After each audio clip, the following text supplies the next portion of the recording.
मारेगाव वार्ता news channel, ताज्या घडामोडी व परिसरातील वार्ता थेट आपल्यापर्यंत। मारेगाव वार्ता।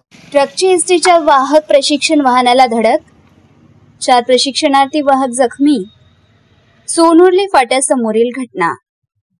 रस्त्याच्या कडेला असलेल्या ट्रकने एसटी महामंडळाच्या वाहक प्रशिक्षण वाहनाला मागील बाजूस धडक दिल्याने एसटी बसचे 2 लाख रुपयांचे नुकसान झाले, तर 4 प्रशिक्षणार्थी वाहक जखमी झाले। वाहकासह अंदाजे 15 शिकाऊ वाहक होते, परंतु या अपघातात सुदैवाने कुठलीही प्राणहानी झाली नाही।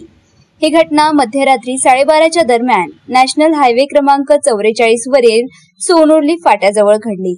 पांढरकवडा डेपोचे वाहक प्रशिक्षण वाहन क्रमांक MH40Y5723 हे नागपूर पांढरकवडा या मार्गावर नवीन शिकाऊ वाहकांना प्रशिक्षण देण्यासाठी गेले होते। रात्री परतीच्या प्रवासादरम्यान प्रशिक्षण वाहन पांढरकवडाकडे जात होते।